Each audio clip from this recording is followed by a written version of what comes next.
اچھا ذرا تصور کریں ایک ایسی تاریخ جو صدیوں پرانی ہے مگر اس کی آواز سیدھا ہمارے آج کے ذہن میں کسی سینیمیٹک تھرلر کی طرح گونجتی ہے۔ اس تجزیے میں نا ہم بالکل ایسی ہی ایک 1400 سال پرانی مسٹری کے بارے میں بات کرنے والے ہیں۔ ایک ایسی مسٹری جو آج کے دور کی ذہنی کشمکش اور ہماری سائیکولوجیکل سٹرگلز کو اتنے پرفیکٹ طریقے سے ڈائگنوز کرتی ہے کہ انسان حیران رہ جائے۔ تو چلیے اس ڈیپ ڈائیو کا آغاز کرتے ہیں۔ اب یہ سوال سنتے ہی نا ذہن میں فوراً ایک عجیب سی بے چینی پیدا ہوتی ہے کہ اللہ کے آخری نبی پر کالے جادو کا اثر آخر کیسے ہو سکتا ہے؟ مطلب جب کسی نے پورے قرآن اور وحی کا پہاڑ جیسا وزن اٹھا لیا تھا جو براہ راست آسمان سے رابطے میں تھا، تو ایک جادو انہیں کیسے ہلا سکتا تھا؟ یہ واقعی ایک ایسی گہری الجھن ہے جو فوراً ہماری توجہ اپنی طرف کھینچ لیتی ہے۔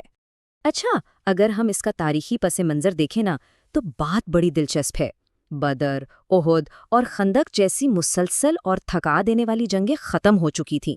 صلح حدیبیہ کے بعد مدینہ کی ہوا میں آخرکار ایک نیا سکون تھا، لیکن دراصل یہ صرف کسی بڑے طوفان سے پہلے کی خاموشی تھی۔ دشمنوں کو یہ بات اچھی طرح سمجھ آ گئی تھی کہ میدان جنگ میں ہرانا تو ناممکن ہے، اس لیے انہوں نے جسم پر نہیں بلکہ روح پر وار کرنے کا ایک نہایت ہی تاریک منصوبہ بنایا۔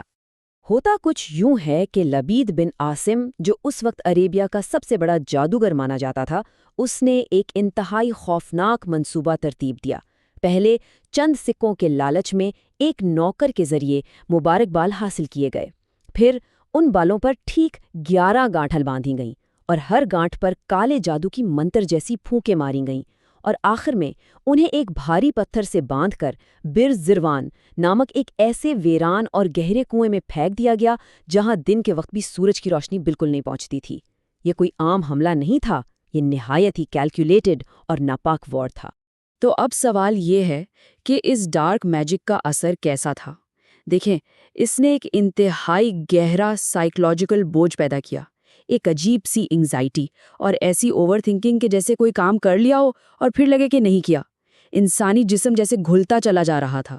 لیکن یہاں جو سب سے اہم بات نوٹ کرنے والی ہے وہ یہ کہ اس تاریک جادو کا دینی فرائض، نبوت یا قرآن کی ڈلیوری پر ایک ذرہ برابر بھی اثر نہیں ہوا۔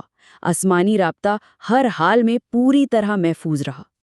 اور پھر لگ بھگ سال بھر کی اس شدید بے چینی کے بعد آسمان سے مدد آتی ہے۔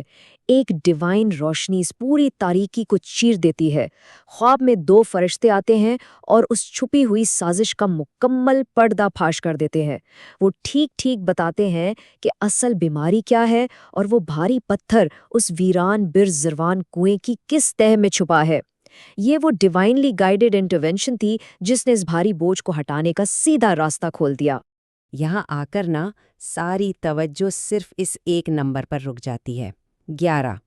یہ کوئی معمولی سا ہنسا نہیں ہے، یہ ٹھیک وہی نمبر ہے جتنی اس کالے جادو کی گانٹھیں تھیں، اور بالکل اسی نمبر میں آنے والی شفا اور اس کے علاج کا راز بندھا تھا۔ اور یہاں دیکھیں اللہ کی ڈیوائن حکمت اور اس کی ایبسولوٹ پریسیژن۔ ایک طرف دشمن کی باندھی ہوئی ڈارک میجک کی 11 گانٹھیں ہیں، اور ٹھیک اس کے مقابلے میں آسمان سے 2 صورتیں نازل ہوتی ہیں، سورہ الفلق اور سورہ الناس۔ ان دونوں صورتوں کی آیات کی کل تعداد اگر ہم ملائیں تو وہ ٹھیک 11 بنتی ہے۔ مطلب جادوگر کی لگائی ہوئی ہر ایک ذہنی الجھن اور گانٹھ کو کھولنے کے لیے آسمان سے ایگزیکٹلی ایک آیت نازل ہوئی تاکہ اسے ہمیشہ کے لیے کاٹ دے۔ امیزنگ ہے نا؟ تو اب آتے ہیں سورہ الفلق کی ڈیکوڈنگ کی طرف، ایک لنگوسٹک ڈیپ ڈائیو۔ دیکھیں، لفظ فلک کو عام طور پر کوئی نرم و نازک صبح مت سمجھیے گا۔ عربی میں فلک کہتے ہیں کسی چیز کو پوری طاقت سے چیر کر اور پھاڑ کر باہر نکلنے کو، بالکل جیسے ایک بیج زمین کے اندر پھٹتا ہے تاکہ اس میں سے زندگی کی نئی شاخ باہر آ سکے، یا جیسے صبح کی روشنی رات کی انتہائی کالی موٹی چادر کو بڑی طاقت سے چیر کر اپنا راستہ بناتی ہے۔ یہ ایک زوردار لائف گیونگ فورس ہے جو اندھیرے کا وجود مٹا کر رکھ دیتی ہے، اور ہم ایسی ہی طاقتور صبح کے رب کی پناہ مانگتے ہیں۔ رابرٹ اوپنہائمر، جس نے دنیا کا پہلا ایٹم بم بنایا تھا، اس کے یہ پریشان کن الفاظ اس بات کو بہت ایکوریٹلی ایکسپلین کرتے ہیں۔ سورہ میں جو ہے نا، من شر ما خلق، اس کا مطلب ہے ہر اس تخلیق کے شر سے پناہ مانگنا جو بنائی گئی ہے۔ اللہ نے تمام مخلوقات کو ایک مقصد کے لیے بنایا تھا، یہاں تک کہ ایٹمز کو بھی۔ مگر انسان کی اپنی مداخلت سے ان بے گناہ تخلیقات میں شر یعنی برائی پیدا ہو جاتی ہے، بالکل ویسے ہی جیسے ایٹمز کا استعمال لاکھوں لوگوں کو راکھ کر دینے والے بم میں ہو گیا۔ اب ذرا قرآنک زبان کی وزن اور اس کی ڈیپتھ دیکھیے۔ رات کے لیے عام طور پر لیل کا لفظ استعمال ہوتا ہے، جو ایک پرسکون رات ہوتی ہے، مگر اس کے برعکس یہاں غاسق استعمال ہوا ہے۔ ایسا کیوں؟ کیونکہ غاسق کا مطلب کوئی جنرل رات نہیں، بلکہ رات کا وہ حصہ ہے جب اندھیرا اپنی انتہائی خوفناک اور گہری چوٹی پر ہوتا ہے۔ یہ وہ پیک وقت ہے جب برائی، خوف اور نیگیٹو طاقتیں اپنے بلوں سے باہر آتی ہیں اور انسان خود کو سب سے زیادہ ولنریبل اور اکیلا محسوس کرتا ہے۔ اچھا، اب اس فریز پر غور کریں، نفاساتی فی عقد۔ اس کا سیدھا سا مطلب ہے گانٹھوں پر بنا تھوک کے پھونکے مارنے والیاں۔ یہ بالکل وہی فزیکل جادو تھا جو نبی پر کیا گیا تھا۔ لیکن اگر ہم اس کانسیپٹ کو تھوڑا ڈیپر لیول پر دیکھیں تو دراصل یہ صرف منتر نہیں بلکہ ایک قسم کی ذہنی مینیپولیشن اور سائیکولوجیکل وارفیئر تھی، ذہن کو کسی مخصوص مقصد کے تحت الجھانے کا نام۔ یہ اینشنٹ ٹیکنیک بھلے ہی صدیوں پرانی ہو، پر یہ پریکٹس ہماری آج کی ماڈرن ذہنی اذیت سے کیسے جڑتی ہے، یہ جاننا بے حد دلچسپ ہے۔ اور یہیں سے ہم انٹر ہوتے ہیں جدید جادو کی دنیا میں، سوشل میڈیا اور اوور تھنکنگ کی گانٹھیں۔ ایک ٹرم ہے وائر۔ اس کا مطلب وہ شخص جسے دوسروں کی زندگیوں، ان کے پرائیویٹ لمحات یا ان کے باتوں میں جھانکنے کا مزہ آتا ہو۔ اور آنیسٹلی سوچئے ذرا، کیا ہماری آج کی عادات بالکل ایسے ہی نہیں بن چکی؟ سوشل میڈیا نے ہم سب کو دراصل ڈیجیٹل وائرز بنا کر رکھ دیا ہے۔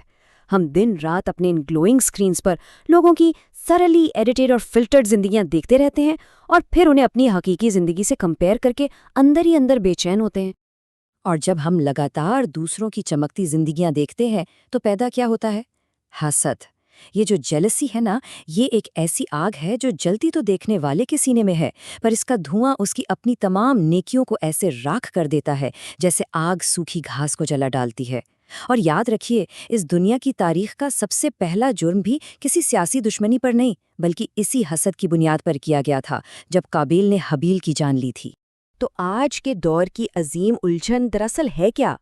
پرانے وقتوں میں حسد دشمن اور جادوگر لے کر آتے تھے جو دور کسی کنویں میں چھپ کر منتر پڑھتے تھے، مگر آج کا حسد، آج کل ہمیں کسی بیرونی دشمن کی تلاش نہیں کرنی پڑتی، بلکہ ہماری اپنی جیب میں موجود اس اسمارٹ فون نے ہی حسد کو عام کر دیا ہے۔ آج کل جادو باہر سے نہیں بلکہ انہی گلوئنگ سکرینز کے ذریعے سیدھا ہمارے دلوں اور دماغ میں اتر رہا ہے۔ تو سب سے اہم نقطہ یہ نکلتا ہے کہ آج کے دور کی یہ گانٹھیں یعنی وہ نوٹس آخر ہیں کیا؟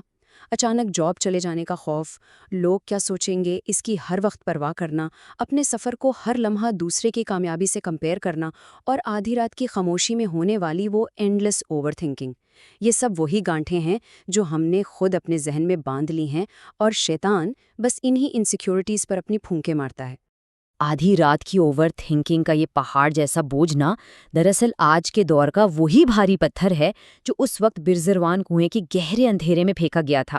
میٹافوریکلی تصویر بالکل وہی ہے، اور جب اندھیرا اور بوجھ وہی ہے تو ٹھیک اس بھاری پتھر سے نجات دلانے والا وہ 1400 سال پرانا ڈیوائن علاج آج کی آدھی رات کی اوور تھنکنگ کو ختم کرنے کے لیے بھی اتنا ہی پاورفل اور بالکل اتنا ہی کارگر ہے۔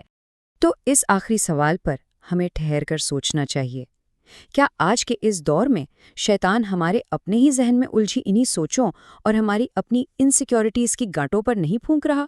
جب بھی رات کے اندھیرے میں ڈر لگنے لگے یا اوور تھنکنگ کا شدید اٹیک آئے تو اس اندھیرے کنویں کو ضرور یاد رکھا جائے اور اس ہلک یعنی اندھیرے کو چیر کر صبح کی روشنی پیدا کرنے والے رب کی پناہ مانگی جائے۔ امید ہے یہ تجزیہ ان ذہنی اندھیروں سے روشنی تک کا راستہ ضرور دکھائے گا۔ خیال رکھیے گا۔